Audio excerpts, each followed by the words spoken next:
Hello everyone, मेरा नाम Scindia and friends, आज की वीडियो में मैं आप लोगों की एक बहुत ही बड़ी प्रॉब्लम, बहुत ही बड़ी परेशानी को सॉल्व करने वाला हूं। देखिए, फटाफट स्क्रीन पर आ जाते हैं, टाइम वेस्ट नहीं करते, फटाफट मैं आपको बताता हूं कि आप किस तरीके से आसानी से अपनी वोकैबुलरी अच्छी कर सकते हैं, अपना शब्दकोश अच्छा कर सकते हैं। देखो, स्क्रीन पर आ जाओ। आज हम बात करेंगे वर्ड्स के बारे में। देखो, जब हम इंग्लिश बोलना सीखते हैं या हमको इंग्लिश समझ में नहीं आती है, हमको इंग्लिश को समझना भी है, हमको इंग्लिश बोलना भी सीखना है, तो हमारे सामने एक प्रॉब्लम आती है ज्यादातर कि सर हमारी वोकैबुलरी अच्छी नहीं है, हमारे वर्ड्स इनफ नहीं है इंग्लिश बोलने या इंग्लिश को समझने के लिए। पहली चीज, हमें यदि कोई लैंग्वेज को सीखना है तो उस लैंग्वेज में वर्ड्स होंगे, उन सारे वर्ड्स को हमको हमारी जो मदर टंग है, हमारी जो लैंग्वेज है, उसमें हमको समझ में आना चाहिए, ट्रांसलेट करते आना चाहिए। मान लीजिए कोई इंग्लिश का वर्ड है, उसका हिंदी मीनिंग हमें नहीं पता, तो हमारी अंडरस्टैंडिंग कैसे होगी भैया?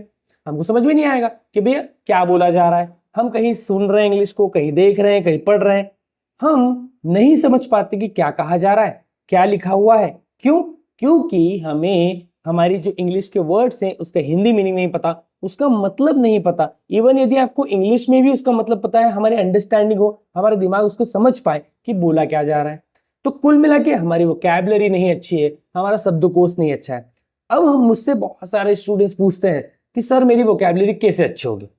तो आज की इस वीडियो में मैं आपको एक बहुत ही इंटरेस्टिंग चीज बताऊंगा, जिससे आपके दिमाग का जो वहम है, वो आपके दिमाग में जो ये पॉइंट चल रहा है, सर मेरी वोकैबुलरी नहीं अच्छी है, कैसे करूं। तो देखो, स्क्रीन पर आप आ जाओ। मान लो एक एग्जाम्पल देता हूं मैं आपको, छोटा सा एग्जाम्पल दूंगा, उससे आपको समझ में आ जाएगा।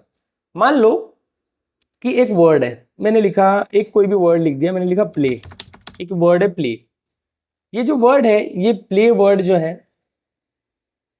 आपको ये प्ले वर्ड पता होगा कि प्ले मतलब होता है सर खेलना। मुझे सर इसका मीनिंग पता है, बहुत इजी वर्ड है सर ये तो ये भी एक वर्ड है, और ढेर सारे और भी वर्ड्स हैं जो हमको नहीं पता। तो ये प्ले वर्ड जैसे आपके सामने आता है तो आपको फटाक से आपका दिमाग बताता है कि अरे ये तो मेरे को पता है, इसका मीनिंग ये होता है, या इसको प्ले प्रोनाउंस किया जाता है। क्योंकि ढेर सारे इंग्लिश में ऐसे वर्ड्स हैं जिसका प्रोनाउंसिएशन भी हमको नहीं पता, हमारे सामने लिखा हुआ है पर हम उसको पढ़ नहीं पाते। तो आपको क्या फंडा लगाना है यहाँ पर, दिमाग आपको क्या लगाना है? देखिए, प्ले आपके सामने वर्ड आया तो आपके दिमाग में कैसे था ये वर्ड, आपको कैसे पता चला कि इसको प्ले पढ़ते हैं, इसका प्रोनाउंसिएशन प्ले है, ये प्ले का मीनिंग हिंदी में खेलना होता है या बजाना होता है? कैसे पता चला? सर ये तो हमने कहीं सुना होगा, सर ये तो हमने कहीं देखा है। तो आपने इसको सुना, पढ़ा, देखा है कहीं, तो ये आपको याद है। लेकिन क्या आपने इसको एक ही बार देखा? क्या आपने इसको एक ही बार सुना? क्या आपने इसको एक ही बार समझा या इसको एक ही बार प्रोनाउंस किया? नहीं, बचपन से हमने कई बार, क्योंकि एक बहुत ही सिंपल और रेगुलर वर्ड है, तो हमारे सामने बार बार टकराया। बार बार आने के कारण ये आपके जहन में, आपके माइंड में बैठा हुआ है और आपको याद हो गया। हमारी नॉर्मल भाषा में बोलते हैं सर मेरे को याद है ये वर्ड। याद कैसे है ये भी तो टेक्निकली समझो भैया। मुझे याद कैसे है? क्योंकि मैंने इसको कई बार सुना, देखा, पढ़ा और बोला है, तो मुझे याद है। एज इट इज, जो वर्ड्स आपके सामने अभी तक नहीं आए हैं, आपने नहीं सुने हैं, आपने नहीं उच्चारित किए हैं, प्रोनाउंस नहीं किए हैं, आपने बोले नहीं है, तो आपको कैसे आएंगे? वो डिफिकल्ट लगते हैं। सर हमको तो प्रोनाउंस नहीं करते आ रहा है वर्ड, बड़ा डिफिकल्ट है। अरे भाई, पहली बार आपके सामने आया है तो आपको डिफिकल्ट लग रहा है। वही वर्ड जो आपको नहीं आता है प्रोनाउंस करते या समझ में, उस वही वर्ड आपके सामने 10-20 बार आ जाए तो आपको याद हो जाएगा, और उसी को तो हम याद कहना कह रहे हैं। इसको कहते हैं रिवीजन। बार बार आपके सामने कोई वर्ड टकराएगा, आपको याद हो जाएगा। ऐसे कई बार आपके साथ हुआ होगा कि ये वाला वर्ड बार बार आपके सामने आ रहा है, तो आपको फिर तीसरे, चौथे, पांचवें या 10वें बार में आपको क्लिक हो जाता है, अरे हाँ इसका मतलब मुझे पता है। तो यही तो फंडा है भैया। तो सर वोकैबुलरी इंप्रूव कैसे होगी? वर्ड्स आपके सामने बार बार टकराना चाहिए, आपके जहन में आना चाहिए, आपको दिखना चाहिए, आपको सुनाई देना चाहिए, और इवन आप उसको बोले तो आपकी प्रोनाउंसिएशन अच्छी होगी। तो सर मुझे कब सुनाई देंगे, मुझे कब दिखाई देंगे? जब आप सुनोगे तो सुनाई देंगे, जब आप देखोगे तो दिखाई देंगे। तो वोकैबुलरी इंप्रूव करने का सिंपल सा फंडा है। आप ये बोले कि सर मैं एक काम करूंगा, 500 वर्ड्स लिख लूंगा और उनको डेली रटूंगा। अरे भैया, मान लीजिए फॉर एग्जाम्पल कि आपने 10 वर्ड्स लिखे, आपने कॉपी पेन उठाया, 10 वर्ड्स जो आपको नहीं आते लिखे, आपने उसको रट लिया। एक दिन आज बैठकर रट लिया, आज के आज में आपने उसको रटा है, और वो सारे वर्ड्स आपको रिमेंबर हो गए हैं, आपके जहन में आ गए हैं। लेकिन कल तक याद रहेंगे, परसों तक याद रहेंगे, 4 दिन, 10 दिन, even 20-30 days you can remember all those 10 words. लेकिन आफ्टर 10 days 20 days, क्योंकि आपने उसका यूज नहीं किया है, you are not using those words, आपने उनका यूज नहीं किया है, तो आपके सामने बार बार नहीं टकरा है, आपका रिवीजन नहीं हुआ, आप वो 10 वर्ड्स 5-10 दिन बाद भूल जाओगे, इवन वो आपके सामने भी आएगा तो आपको याद नहीं आएगा। तो कहने का सिंपल सा फंडा है, वर्ड्स बार बार टकराना चाहिए आपके सामने, तो वही वर्ड्स आपको याद रहेंगे। सर कैसे याद रहे, फिर इसके लिए क्या करें? सिंपल फंडा, आप मूवीज देखें, आप कोई कार्टून देखें इंग्लिश में, सारा चीज शिफ्ट करें हिंदी से इंग्लिश में। आप कोई चीज पढ़े, बुक्स पढ़े तो इंग्लिश में पढ़े। अब सर बुक्स पढ़ रहे हैं हम, तो कोई एक वर्ड हो सकता है 10 बार आए उस बुक में, तो आपको याद हो जाएगा, वो बार बार रिपीट हो रहा है।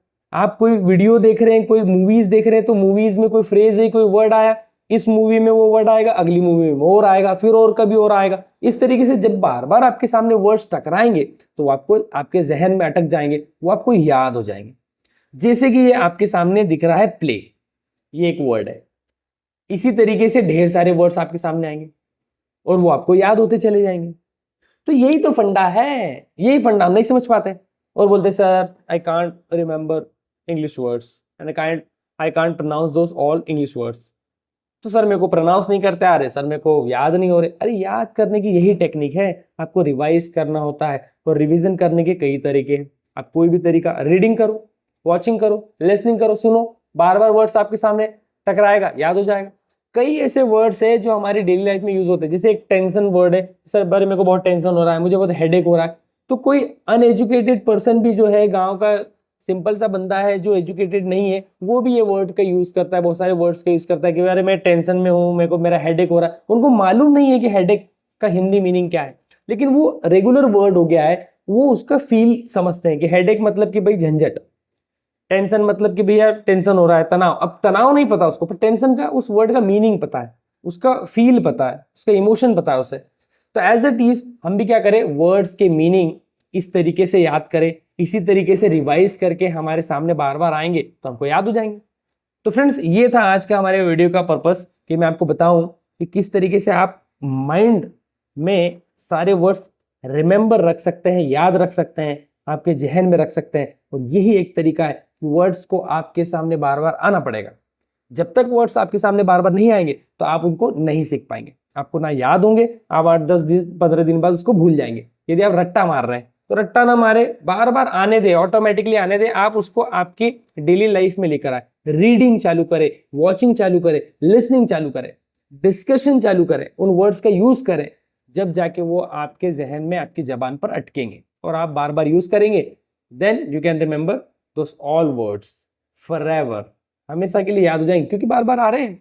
भाई आपके पिताजी, आपकी मम्मी मान लो कि चले गई, मामा के घर चले गई, कहीं 2-3 महीने के लिए कहीं चले गए, तो 2-3 महीने बाद चले गए, उसके बाद आपकी मम्मी आती है तो आप क्या ऐसा बोलते हैं, अरे ये महिला को तो मैं नहीं पहचानता, खुशी नहीं, ऐसा नहीं बोलते। क्यों? क्योंकि आपकी मम्मी के चेहरे को आपने कई हजार बार देखा है, वो आपके जहन में याद हो गया है। लेकिन इसके बजाय आप कभी कभी, आपके साथ ऐसा कभी ना कभी हुआ होगा कि आप कोई व्यक्ति को देख रहे हैं और दिमाग लगा, कहीं तो देखा है इसको, याद नहीं आ रहा, कहीं तो देखा है। हुआ है आपके साथ? यदि हुआ है तो कमेंट करके मुझे बताओ क्यों हुआ। क्योंकि आपने उस व्यक्ति के चेहरे को 1 या 2 बार ही देखा होगा जीवन में। अब आप 3rd या 4th बार उसको देख रहे हैं तो आपको दिमाग पे आपको क्या करना पड़ रहा है, दबाव, प्रेशर डालना पड़ रहा है, जब जाके आपको याद आएगा।